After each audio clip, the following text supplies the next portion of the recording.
সোনা ভাঙ্গে উসে তু বেজারহায় যা চাওয়ারটা তো পাইছি ভাইজান, তা পাই নাই।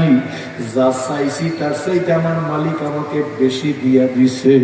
এই আবেগময় মুহূর্তে নিপীড়ন করা হইতেছে, অযথা বাংলাদেশের ট্রেডিশন হয়ে গেছে গরু চুরের ফাঁসি হয়, মার্ডার কাছে আসামি মুখ খুলে বল।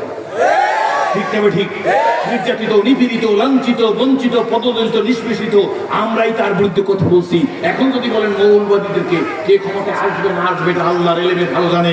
নিজেরা ফেতনা করবেন না, নিজের পায়ে নিজেরা খুঁড়াও মারবেন না, তাইলে কিন্তু ওই অশুভ শক্তি আবার ঘুরিয়া টুপি পরিবর্তন করি আমাদেরকে আবার ওই সাথে সবল দিতে পারে।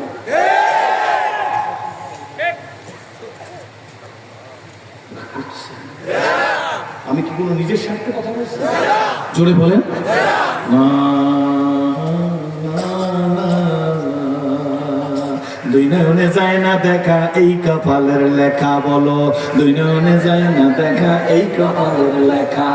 এরে গোলার মানুষ, শশী ভূষণের মানুষ, চার ভূষণের মানুষ, জিজ্ঞাসা করি বাবা গো, আমাদের দিকে অ্যাঙ্গেলে তাকাই লাভ হইবে না। কতদিন আগে আপনাদের এখানে এক জায়গায় আসছিলাম, বলছিলাম ইসলাম কবুল করার পর একটা পত্রিকা পড়ছি, জাতীয় পত্রিকা মানব জমিন।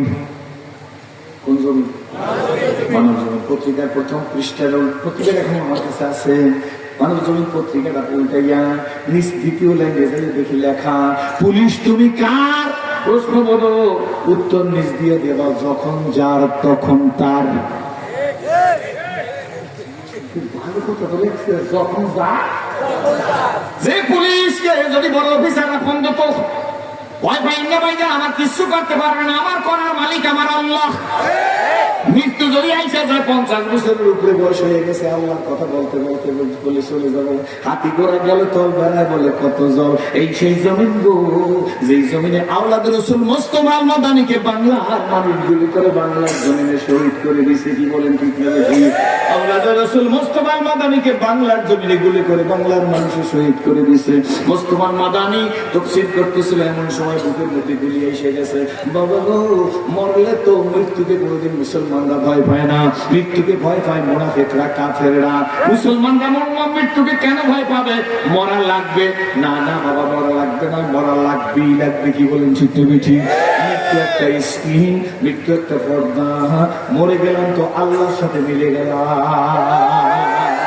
সুতরাং পেঁয়াজের ভয় দেখাইয়েন না, চিকিৎসার ভয় দেখাইয়েন না, ভিসার ভয় দেখাইয়েন না। ঠিক কি বলেন ঠিক বলেছি? বন্ধু, খোদার কসম, সোনা না খাইলে সোনার পেঁয়াজ বাংলা বানাইতে পারতাম, সোনা দিয়া পেঁয়াজ বানাইয়া মানুষের দেশে সাপ্লাই দিতে পারতাম।